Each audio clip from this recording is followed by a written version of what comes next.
आज से 1 साल पहले मैं भी बिल्कुल आपके शूज़ में था जब मुझे अपने एंट्रेंसेस देने थे। ठीक है, आईपी मैट का एग्ज़ाम 4-5 दिन में आ रहा है। इस वक्त में आई नो बहुत आपको टेंशन होगी, एंशियसनेस होगी, समझ नहीं आ रहा होगा कि इस समय हमें क्या करना है, फाइनली किस चीज़ पे हम ज़्यादा ध्यान दें, किस पे ना दें। तो इस सब के बारे में आज हम बात करने वाले हैं इस वीडियो के अंदर।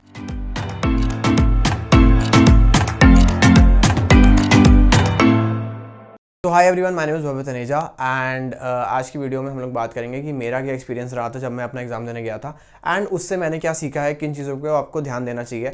तो स्टार्टिंग से बात करेंगे। पहले तो देखो आपको क्या क्या लेके जाना है अपने साथ, ये आपको पता ही होगा, मैं एक बार दोबारा बता देता हूँ। आपको एडमिट कार्ड लेके जाना है अपना, एक वैलिड एड्रेस प्रूफ या आईडी प्रूफ लेके जाना है, जैसे कि आधार कार्ड हो गया। अगर चेक कर लेना उसमें लिखा हो कि आपको एक सेल्फ अटेस्टेड कॉपी भी लेके जानी है, तो एक बार आधार कार्ड की फोटो कॉपी करवा लेना for a safer side and नीचे साइन मार देना ताकि आपका सेल्फ अटेस्टेड फोटो कॉपी भी हो जाए आधार कार्ड की। उसके अलावा आपको वाटर बॉटल, सैनिटाइजर, ये सब लेके जाना होता है, लेकिन आपको कोई पेन या पेपर लेके नहीं जाना है, स्ट्रिक्टली मना है। एंड वहाँ पे आपको सब कुछ प्रोवाइडेड होगा। एक क्वेश्चन और बहुत आता है कि देखो यार, आपका जो एग्ज़ाम होगा वो सेंटर बेस्ड है, ठीक है, कंप्यूटर आपको वहाँ प्रोवाइडेड होगा, कैलकुलेटर आपको ऑन स्क्रीन होगा, मतलब जिसमें आपका जब एग्ज़ाम चल रहा हो तो साइड में कैलकुलेटर होता है जो आप यूज़ कर सकते हो, डिजिटल कैलकुलेटर। उसके अलावा आपको एक रफ पेपर दिया जाता है, 1 या 2 वो आप मांग सकते हो जितना, अगर आपको लग रहा है कम हो रहा है तो आप उनसे और ले लो, वो मना नहीं करेंगे, ठीक है। एंड उनकी रिस्पॉन्सिबिलिटी होती है वहाँ जो इन्विजिलेटर्स होते हैं कि वो आपकी पूरी हेल्प करें। तो अगर आपको कहीं भी लगता है कोई आपको दिक्कत आ रही है तो आप उनसे बात कर सकते हो। जैसे ही आप अपने सेंटर पे एंटर करोगे, देखो पहले तो आपके पेरेंट्स आपको छोड़ेंगे, ठीक है, बाहर ही छोड़ेंगे, अंदर आपको खुद ही जाना है। आपका वेरिफिकेशन होगा, उसके बाद वो आपको एक रूम नंबर दे देंगे जिसमें आपको जाना होगा, रूम नंबर या लैब नंबर। उस रूम में आप जाओगे तो जहाँ मैं गया था तो मेरे यहाँ पे एटलीस्ट, क्योंकि कोविड उस वक्त भी था तो थोड़ी डिस्टेंसिंग थी, तो एक कंप्यूटर छोड़ के बैठे थे सब लोग। एंड आई थिंक मेरे जो क्लासरूम था उसके अंदर ज़्यादा बच्चे नहीं होंगे, आई थिंक 10 ही बच्चे होंगे, क्योंकि स्पेसिंग करके बैठे थे। एंड वहाँ कंप्यूटर्स होते हैं लाइन से, ठीक है, डेस्कटॉप्स होते हैं। आपको वहाँ पे अपना कंप्यूटर एक मिल जाएगा, उसके ऊपर आपको अपना टेस्ट देना है। अब एक चीज़ का खास ध्यान रखना, जो इन्विजिलेटर हैं वहाँ पे, उनकी बातों पे बहुत फोकस करना। जब वो बोलें कि आपको टेस्ट स्टार्ट करना है तभी स्टार्ट करना। कई मैंने बच्चे देखे हैं, मेरे साथ के भी बैठे हुए थे, कि एंशियसनेस होती है, उनकी भी गलती नहीं है, कि बस बैठे, उन्होंने बोला अच्छा ठीक है अपना यहाँ पे डिटेल्स फिल कर दो, वो जो पेपर स्टार्ट होना होता है। लेकिन पेपर स्टार्ट होने का एक टाइम होता है कि वो एग्जैक्टली आपको बोल देंगे कि घंटी बजेगी या कुछ ऐसा होगा कि हाँ अब आप पेपर अपना स्टार्ट कर सकते हो, ठीक है। कुछ लोग होते हैं जो पहले स्टार्ट कर देते हैं, या फिर कुछ लोग होते हैं जो बाद में स्टार्ट करते हैं, तो या तो टाइम वेस्ट होगा आपका या फिर कुछ ना कुछ गड़बड़ हो जाएगी। तो ये टेक्निकल चीज़ें होती हैं, तो फोकस करना कि जो वो बोल रहे हैं उस पर आप उसी हिसाब से चलो, अपना थोड़ा सा उसमें ज़्यादा मत करना, ठीक है। तो ये सब तो कुछ बातें होंगी जो आपकी वहाँ की हो गई। लेकिन अब ये जो 4-5 दिन है इसमें हमें क्या करना है, ये 4-5 दिनों में बिलीव मी आपको कुछ नहीं करना है, ठीक है। जो आपकी पढ़ाई होनी थी वो अब तक हो गई होगी, एंड अगर आपका कुछ बचा है तो इस वक्त में कुछ नया उठाने की आपको कोई ज़रूरत ही नहीं है, ठीक है। कुछ उससे फ़ायदा नहीं होने वाला आपको। देखो, अगर मैं चाहूँ तो मैं आपको डिवाइड कर सकता हूँ 3 कैटेगरी ऑफ स्टूडेंट्स के अंदर, ठीक है। एंड यही मेजर कैटेगरीज होती हैं, जो आपके साथ में बच्चे आप बैठोगे, जिनके साथ दे रहे होगे, वो भी कहीं ना कहीं इसी कैटेगरी अंदर फिट हो रहे होंगे, ठीक है। मैं आपको एक चीज़ बताऊंगा अभी बाद में। देखो, कुछ होंगे जिन्होंने 0 to 10% पढ़ा है। 0 to 10% मतलब उन्होंने बस फॉर्म भरा है नाम के लिए, ना उनको ज़्यादा कोई ऐसे आईपी मैट के बारे में मन है, या फिर उनको बहुत लेट पता लगा है एंड वो सब हार चुके थे। उन्होंने बिल्कुल सोचा कि यार अब क्या ही पढ़ना, तो उन्होंने ज़्यादा पढ़ा नहीं, वो बस ऐसे ही पेपर देने जा रहे हैं, फॉर्म भर दिया था उन्होंने। एक होते हैं कि जिन्होंने 50 to 60% पढ़ा है, ये होते हैं, मैं इस कैटेगरी में था कहीं ना कहीं, ठीक है। मेरा भी सिलेबस पूरा तो नहीं हुआ था, आई वुड से 80% ही था, लेकिन मेरे को लास्ट में पता लगा था ये वो लोग हैं जिनको बाद में पता लगा आईपी मैट के बारे में, फॉर्म भर दिया, बहुत लास्ट में उन्होंने फटाफट तैयारी करी है, तब जाके उन्होंने कोई ठीक ठाक अमाउंट 50 to 60% सिलेबस कर लिया है अपना, ठीक है। उसके बाद होते हैं एक कैटेगरी ऑफ स्टूडेंट जो होते हैं 90% वाले, जिन्होंने 90% सिलेबस अपना कंप्लीट कर रखा है, 90 to 95%। ये वो लोग हैं जिनको आईपी मैट के बारे में ऑलरेडी पता था, वो पढ़ रहे थे 1 साल से 6 महीने से, इसलिए उनका सिलेबस अच्छा हो रखा है, उन्हें थोड़ा सा कॉन्फिडेंस भी है अपने ऊपर, ठीक है। ऑब्वियसली यहाँ पे चांसेस ज़्यादा हैं, अगर आपका 90% सिलेबस है तो आपके होने के चांसेस ज़्यादा हैं। एडमिशन 50-60 हैं तो भी आपके चांसेस हैं एडमिशन होने के in any good college, Indore हो गया, रोहतक हो गया, बोथ, दोनों की बात कर रहा हूँ मैं यहाँ पे। एंड इवन जो ये वाला बच्चा है ना, इसके भी चांसेस कम हैं, लेकिन इम्पॉसिबल नहीं है। मैंने ऐसे बच्चे देखे हैं जो कि पढ़ के नहीं गए हैं, लेकिन उनका लक कभी कभी काम कर जाता है इतना, ठीक है, लेकिन हमें लक के बेस पे नहीं रहना है। इसलिए मैं कभी भी किसी को नहीं बोलता हूँ कि आप तुक्के मार के आओ, ऐसा कुछ करो। मेन हम बात करने वाले हैं इनकी, ठीक है, जो 50-60% वाले ब्रैकेट में है या फिर 90% वाले ब्रैकेट में है। मैंने कई ऐसे बच्चे देखे हैं जो कि 90% सिलेबस करने के बाद भी अपना वहाँ जाके एंशियस हो जाते हैं, वहाँ जाके उन्हें समझ में नहीं आता, आते हुए क्वेश्चन गलत कराते हैं, अपना नाम गलत लिखाते हैं, अपना रोल नंबर गलत लिखाते हैं। इस चक्कर में उनका पूरा 1 साल की मेहनत, उनकी 6 महीने की मेहनत बेकार हो जाती है। एंड मैंने कई ऐसे बच्चे देखे हैं जो कि 50% पढ़ के गए हैं, लेकिन क्योंकि वो वहाँ जब वो गए तो वो काम थे, उन्होंने बहुत ही आराम से पेपर को अटेम्प्ट किया, just like a normal day उन्होंने माना उसको, कोई बहुत ज़्यादा अपनी सर पे टेंशन नहीं ली है। एंड इनके मन में कुछ ऐसा होता भी नहीं है कि मुझे आईपॉइंट करना ही है, करना ही है, ठीक है, अगर ये नहीं हुआ तो सब खत्म हो जाएगा। तो वो आराम से, उनको टेंशन नहीं होती है, वो आराम से दे के आते हैं एंड उस चक्कर में पेपर अच्छा करके आते हैं एंड क्लियर भी हो जाता है पेपर, ठीक है। तो मेरे कहने का ये मतलब है कि आपको ये चीज़ समझनी होगी कि जो लास्ट का टाइम है इसके अंदर आपको टेंशन नहीं लेनी है बिल्कुल भी पहले तो, ठीक है। बहुत लोग आपको बोलेंगे कि यार इस वक्त में ना मॉक सॉल्व कर लो खूब सारे, ठीक है, इतने मॉक सॉल्व करो, हर दिन 5-5 सॉल्व करो। मॉक्स भी जो आपने करने होंगे आपने अब तक कर लिए होंगे मेरे हिसाब से। इन 5 डे में आप जो ऑलरेडी करे हुए मॉक्स हैं, जो आपने पहले से कर लिए हैं, उनको उठाओ वापस से। या फिर मॉक्स भी मैं रिकमेंड क्यों नहीं करता हूँ ज़्यादा, मॉक्स आपको टाइम लिमिट पता लग जाती है कि हाँ मैं इन स्टेबुलेटेड टाइम में काम कर पा रहा हूँ, लेकिन मॉक्स जो आपको बना रहा है वो या तो कोई बहुत ही अच्छा सोर्स हो जो जिसके आप मॉक्स यूज़ कर रहे हो, ठीक है। क्योंकि मॉक्स के अंदर भी क्या है, बस क्वेश्चंस इकट्ठे ही तो करे हुए हैं, ये कोई गारंटी तो है नहीं कि जो को आप मॉक्स कर रहे हो वही वाले क्वेश्चन आएंगे आपका आईपी मैट के अंदर, ठीक है। आपकी बेस्ट चीज़ रहती है पास्ट ईयर पेपर्स, ठीक है, पास्ट ईयर पेपर्स करो।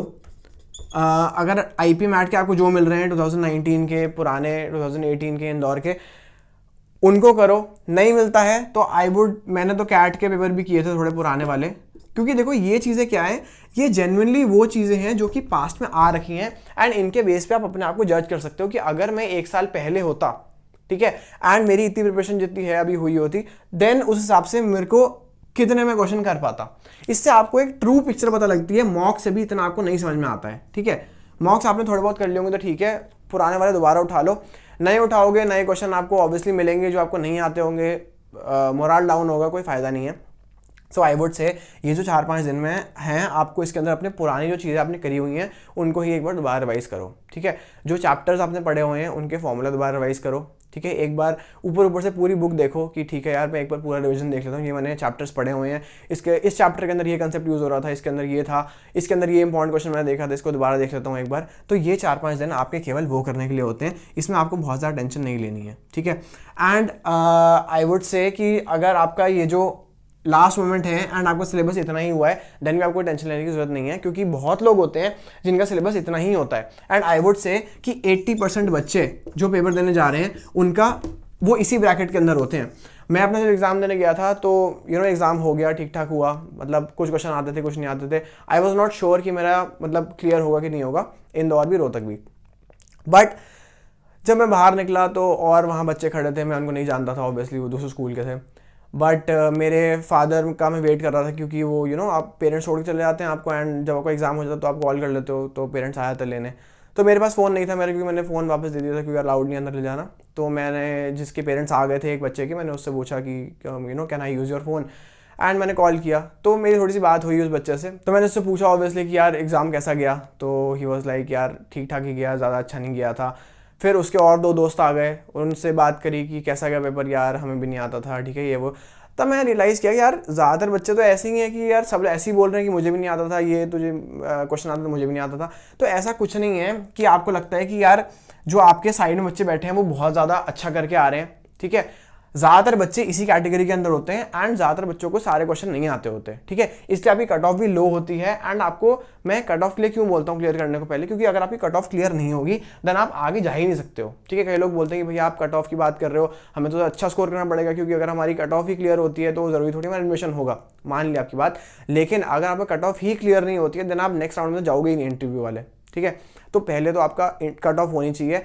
एंड कट ऑफ के लिए भी ज़्यादा टेंशन नहीं लेनी है आपको कि यार मैं अच्छा जब पेपर दे रहा हूँ तब भी आप कैलकुलेट करो कैसे मैंने इतने क्वेश्चन कर लिए, मेरी कट ऑफ क्लियर हो जाएगी। कट ऑफ हर साल अलग होती है, आपको बस अपना बेस्ट दे के आना है, जो आपको क्वेश्चन आते हैं सारे आपको करके आने हैं। अब अगर हम बात करें आपके क्वांट, वर्बल और एलआर की, तो देखो यार मैंने आपको बहुत सारी वीडियोज़ में मैंने बता रखा है आपको कि कैसे आपको इनके लिए प्रिपेयर करना है, बट फिर भी आई वुड से ज़्यादा कुछ ऐसा है नहीं। जहाँ पे नेगेटिव मार्किंग नहीं है, आपका क्वांट ऐसे में नेगेटिव मार्किंग नहीं है, तो वहाँ पे आपको जो तुक्के मारने हैं आप मार सकते हो। जहाँ पे आपकी नेगेटिव मार्किंग है वहाँ पे आई वुड सजेस्ट कि आप पहले क्वेश्चंस करो जो आपको आते हैं, बिल्कुल जो आपके आंसर निकल रहे हैं स्ट्रेट अवे। उसके बाद जो नहीं आते हैं उन पर दोबारा आओ, उसमें से कुछ क्वेश्चन ऐसे होंगे जो आपको दोबारा पढ़ने में समझ में आ जाएंगे, ठीक है, 2-3 क्वेश्चन आपके वो और हो जाएंगे। उसके बाद दोबारा आओ जो आपने छोड़े हुए हैं, उसके अंदर से आपको लगेगा कि यार ये 1-2 क्वेश्चन जो मैंने कहीं ना कहीं सुने हुए हैं एंड इनका मुझे आंसर ये लग रहा है, इस वाले को भी मार्क कर देना, ठीक है। लेकिन जो बिल्कुल ही क्वेश्चन ऐसे हो कि तुम्हें ऐसा लग रहा है कि मैंने कभी पढ़े ही नहीं है, कभी देखे ही नहीं है, तो उसमें तुक्के उक्के मत मार के आना, क्योंकि आपका +4 एंड -1 की ऑलमोस्ट रैंकिंग मार्किंग रहती है। तो अगर आपका +4 आप सही करके आए हो एंड आप 4 गलत कर देते हो, तो आपका एक जो आपने सही किया वो भी बेकार हो गया। लेकिन आई वुड से कि जहाँ भी आपको हल्का फुल्का लग रहा है कि मुझे ये वाला शायद मुझे आता है एंड आई थिंक ऑप्शन ये है, तो आई वुड से कि वहाँ पे रिस्क लेना थोड़ा सा सही है, क्योंकि अगर आपने सही किया तो आपको +4 मिल जाएगा, ठीक है। बट ये रिस्क आपको अपने हिसाब से देखना है कि आपको कितना क्वेश्चन आता है, कितना नहीं आता है। एंड क्वांट्स के अंदर भी आपको जो क्वेश्चन आते हैं, पहले एक आपको सेक्शन मिलेगा, उस सेक्शन के अंदर जो क्वेश्चन है उसमें आप स्क्रॉल डाउन कर सकते हो, जो क्वेश्चन आते हैं करो, जो नहीं आते उनको छोड़ दो, ठीक है। बिल्कुल टेंशन मत लो, ये मत सोचो कि यार मैं तो सारे छोड़ रहा हूँ क्या होगा, बस जो आता है आप उतना ही कर सकते हो, उसके अलावा आपके हाथ में कुछ अभी है नहीं, ठीक है। तो आपको टेंशन नहीं लेनी है। एंड अगर आपका एक सेक्शन बेकार जा रहा है तो आपको ये नहीं सोचना कि यार अब तो एक सेक्शन बेकार हो ही गया तो अब तो कोई फ़ायदा नहीं है मेरा, ऐसा नहीं होता। कभी कभार हो सकता है एक सेक्शन जो आपको मुश्किल लग रहा है वो सबके लिए मुश्किल हो, उसी कट ऑफ लो जाए। सो आप ज़रूर करके आना अपने सारे सेक्शंस इक्वली गुड, ठीक है। एंड इंदौर में तो आपकी सेक्शन कट ऑफ है, तो आपको सारे सेक्शन अच्छे से करके आ रहे हैं। LR नहीं होता है इंदौर के अंदर, ठीक है, ये वो रोहतक की बात हो गई है, किसी और एग्ज़ाम की बात हो गई। बाकी आपका जो वोकैबुलरी है या आपके जो वर्बल एबिलिटी है उसके अंदर भी मैंने आपको बता रखा है कि अगर आपको RC आपकी अच्छी है तो उसको पहले करना। अगर आपको लगता है कि मुझे RC बाद में करनी है एंड पहले मुझे शॉर्ट आंसर करने हैं, फिल इन द ब्लैंक्स वाले करने हैं, तो आप पहले वो कर लेना। मेन आपका एम ये होना चाहिए कि आप ज़्यादा से ज़्यादा क्वेश्चन करके आओ एंड एक्यूरेसी आपकी अच्छी रहे, ताकि आप ज़्यादा से ज़्यादा स्कोर करो अपने एग्जाम के अंदर। इससे ज़्यादा और कुछ भी नहीं है आपके एग्जाम के अंदर। एंड ऐसा कुछ भी नहीं है कि अगर आपका ये एग्जाम क्लियर नहीं होता है देन कुछ और हो नहीं सकता है लाइफ में, बहुत कुछ है। सो आई वुड जस्ट से कि इसको एक नॉर्मल डे मानो, बिल्कुल टेंशन मत लो, जितना पढ़ सकते हो अपनी पढ़ाई में कमी मत रखना, अच्छे से पढ़ना। एंड जिस दिन जाओ उस दिन अपना बहुत ही फ्रेश माइंड से, फ्री माइंड से जाना। एंड बिल्कुल भी टेंशन लेके मत जाना, क्योंकि टेंशन लेने से आपका एग्ज़ाम ख़राब होगा और कुछ नहीं होगा, ठीक है। एंड जो आउटकम आता है वो बात की बात है। ऐसा सोचो कि आपकी एक टेंशन ख़त्म होने वाली है 4-5 दिन में, एग्ज़ाम दे के आओगे, उसके बाद पार्टी करना, एंजॉय करना, एंड आपकी एक चीज़ ख़त्म हो जाएगी। जो रिजल्ट आएगा वो बात की बात है, बाद में देखेंगे, बट अपना बेस्ट दे के आना। So this is it from my side. मैंने आपको सारा बता दिया है अपने एक्सपीरियंस के हिसाब से। एंड आई होप आपको कुछ इनसाइट मिली होगी इस वीडियो से। And all the best from my side. मैं यहाँ पे खड़ा हूँ आपके लिए। आपका जब एग्ज़ाम क्लियर हो जाता है तो जिनको इंटरव्यू के लिए कुछ टिप्स चाहिए तो इंटरव्यू के लिए भी मैं बना दूंगा वीडियो, बट अभी के लिए हम लोग बात करने वाले हैं केवल एग्ज़ाम के लिए।